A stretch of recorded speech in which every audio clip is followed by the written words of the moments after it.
Good morning, everybody. This is JD. Today, what am I going to do? What am I going to talk about? Social Security. I'm going to talk to you today about Social Security and how I feel about Social Security.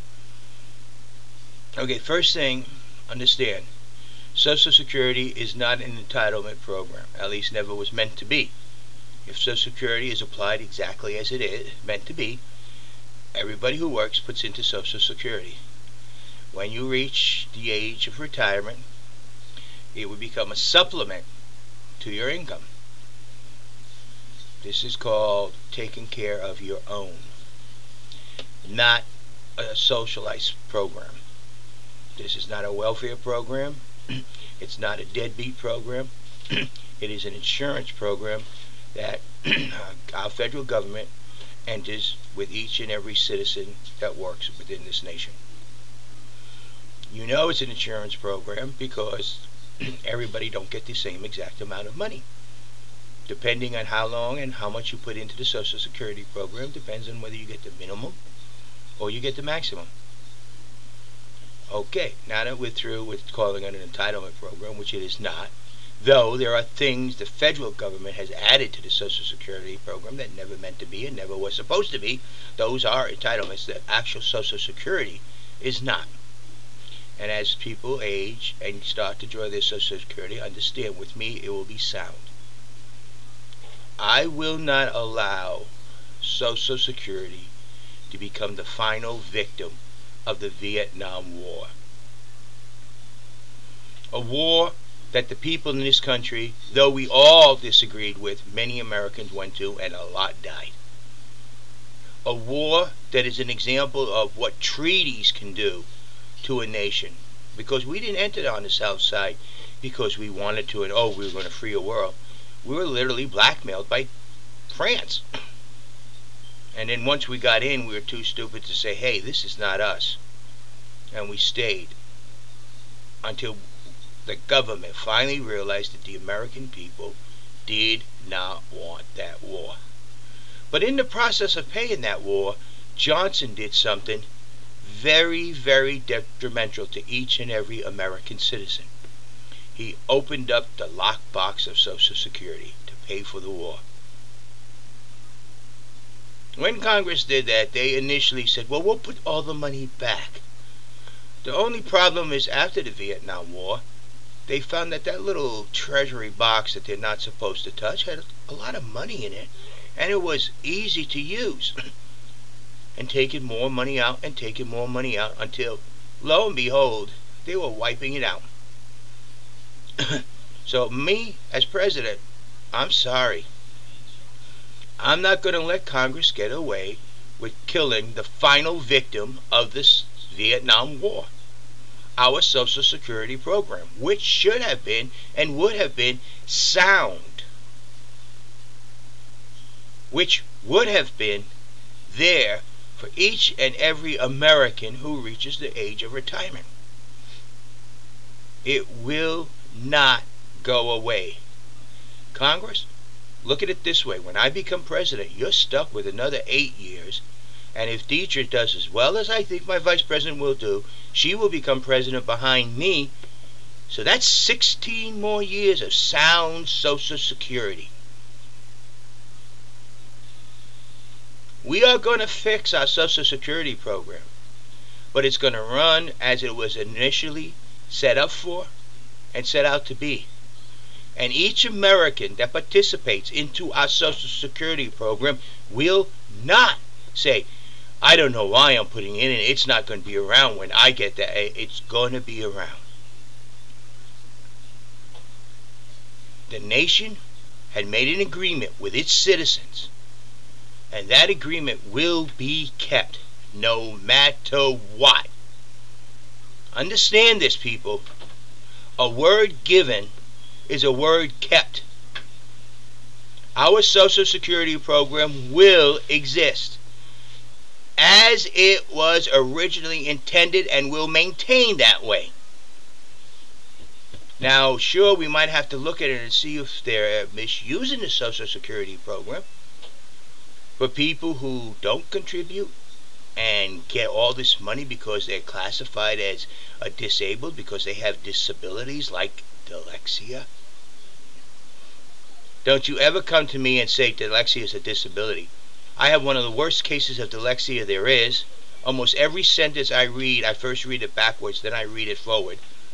And yet I have gotten this far in life on my own. Let me tell you a little bit about myself. All my kids will tell you this.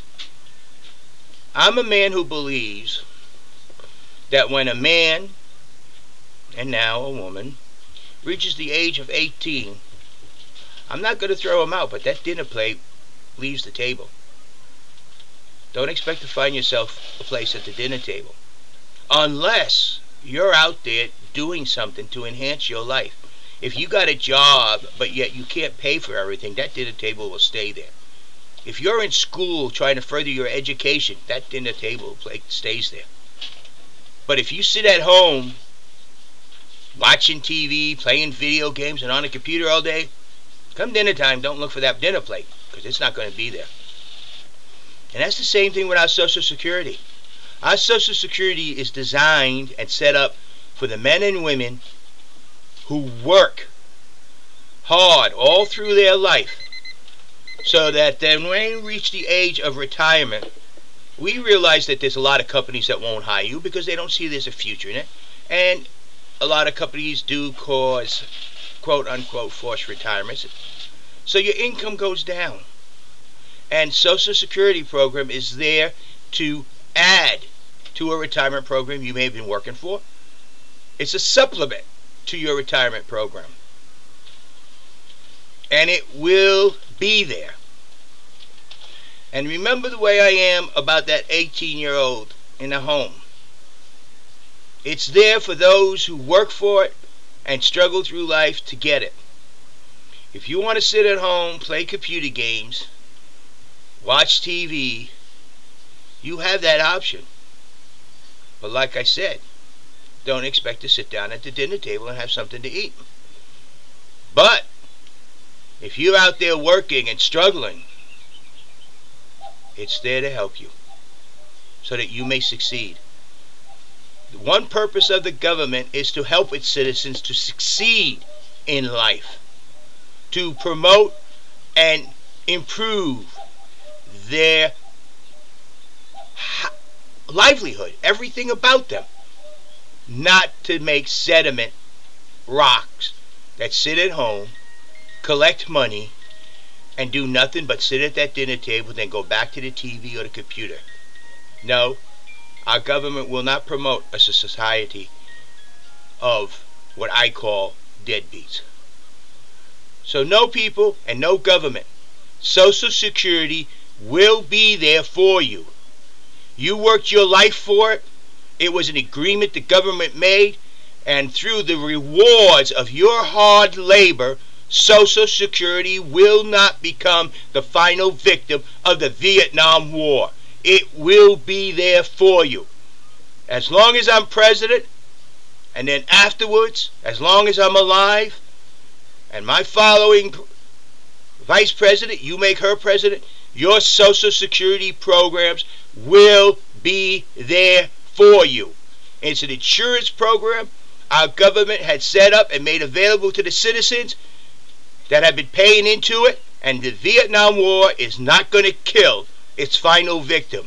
We as Americans will ensure that Social Security will remain sound. It is not an entitlement. It's an insurance. You paid for it. You shall and will get it. That's the bottom line, people, on Social Security. So you idiots who are trying to get rid of it, calling it an entitlement, forget it. It's not an entitlement. Each and every American works for it. Each and every American who gets it paid for it. It is theirs because they earned it, not given. This is JD. Have a nice day. That's how I see it. And that's the way it shall and will be when I stand there and take that oath for president. No, your Social Security has just become as sound and solid as a rock. And if we have to use every last cent of our government, it will be there. Thank you. This is JD. I will not accept, I will not sign, and I will not permit Social Security to be damaged any way whatsoever, because Congress is a spendthrift idiot. Remember, home must be taken care of before anything else. So before you want to take care of another nation, you better make sure our Social Security is sound. This is JD. Have a nice day.